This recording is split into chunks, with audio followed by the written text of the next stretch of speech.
Assalamualaikum warahmatullahi wabarakatuh. Selamat pagi teman-teman semua.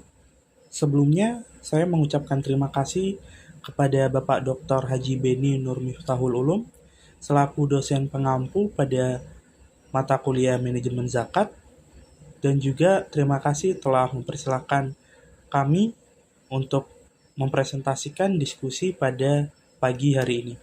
Dan juga terima kasih kepada teman-teman yang telah hadir pada pagi hari ini. Perkenalkan, saya Sadewo Aji Saputra. Di sini saya akan mempresentasikan diskusi mengenai akuntansi zakat. Ditemani oleh dua teman saya, yaitu Ahmad Bagus Mukorobin dan Muhammad Sohibudin. Langsung saja kita dengarkan paparan materi dari teman-teman sekalian. Pengertian. Akuntansi zakat, infak, dan sedekah dianggap sebagai salah satu cabang ilmu akuntansi yang dikhususkan untuk menentukan dan menilai aset wajib zakat, menimbang kadarnya dan mendistribusikan hasilnya kepada para mustahik dengan berdasarkan kepada kaidah-kaidah syariat Islam. Akuntansi zakat adalah bingkai pemikiran dan aktivitas yang mencakup dasar-dasar akuntansi dan proses-proses operasional yang berhubungan dengan penentuan, perhitungan, dan penilaian harta dan pendapatan yang wajib dizakati, menetapkan kadar zakatnya dan pendistribusian hasilnya kepada pos-posnya sesuai dengan hukum-hukum dan dasar-dasar syariat Islam. Zakat yang diterima amil harus dikelola dengan prinsip syariat dan tata kelola yang baik. Adapun prinsip yang harus diketahui, yang pertama yakni pengakuan dan pengukuran. Ada 3 tahap pengakuan dan pengukuran. Yang pertama adalah pengakuan awal zakat. Penerimaan zakat dapat diakui pada saat kas atau aset lainnya diterima. Yang kedua, pengukuran setelah pengakuan zakat. Jika terjadi penurunan nilai aset zakat non-kas, maka jumlah kerugian yang ditanggung harus diperlakukan sebagai pengurang dana zakat. Penurunan nilai aset zakat diakui sebagai pengurang dana zakat apabila terjadi tidak disebabkan oleh kelalaian amil. Sedangkan jika terjadi karena kelalaian amil, maka penurunan nilai aset zakat diakui sebagai kerugian dan pengurangan dana amil. Selanjutnya, penyaluran zakat. Zakat yang disalurkan kepada mustahik diakui sebagai pengurang dana zakat sejumlah yang diserahkan jika dalam bentuk kas, namun zakat yang disalurkan kepada mustahik diakui sebagai pengurang dana zakat sebesar jumlah yang tercatat jika hal tersebut dalam berupa aset non-kas. Selanjutnya adalah penyajian. Amil menyajikan dana zakat, dana infak, dan sedekah secara terpisah dalam laporan posisi keuangan. Selanjutnya yakni pengungkapan. Ya, untuk selanjutnya masih pada prinsip dasar akuntansi zakat. Pada poin pengungkapan, terdapat beberapa poin yang perlu dijabarkan.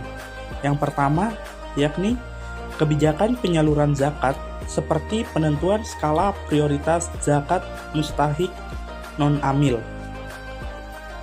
Yang kedua, kebijakan penyaluran zakat untuk amil dan mustahik non-amil seperti persentase pembagian alasan dan konsistensi kebijakan.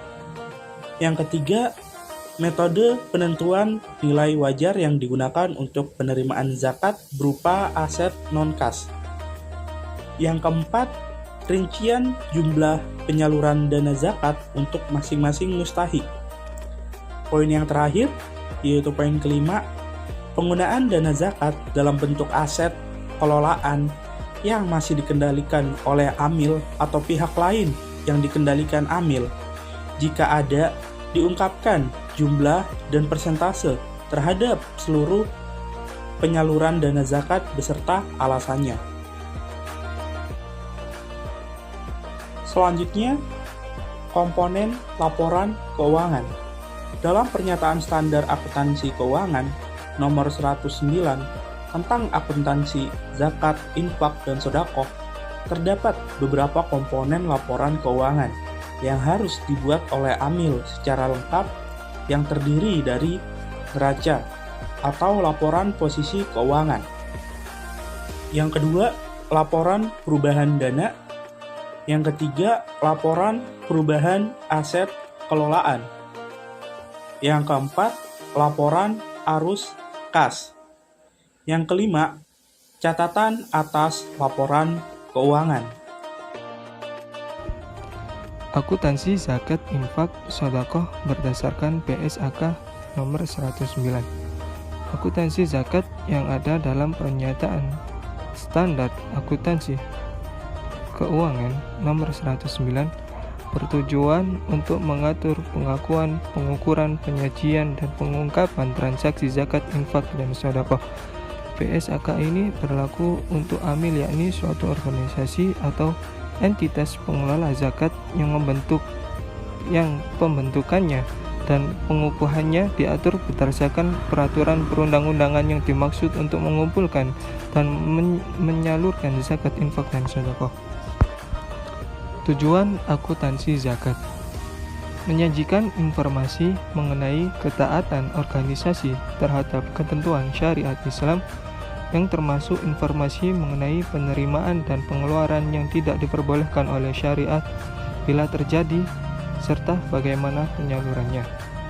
Dan menurut Mahmud 2008, memberikan informasi yang diperlukan untuk mengelola secara tepat, efisien, dan efektif atas zakat, infak, sedekah, hibah, dan 29 wakaf yang dipercayakan kepada organisasi atau lembaga pengelolaan zakat. Dapat disimpulkan bahwa akuntansi zakat sangatlah penting dalam pengelolaan zakat, apalagi di dalam lembaga pengelola zakat ataupun organisasi zakat, sehingga pengelolaan lebih transparansi dan tepat. Harapannya setelah mempelajari akuntansi zakat, kita semua dapat mengerti betapa pentingnya akuntansi di dalam zakat. Terima kasih kepada teman-teman yang telah menyimak jalannya diskusi sampai akhir. Wassalamualaikum warahmatullahi wabarakatuh.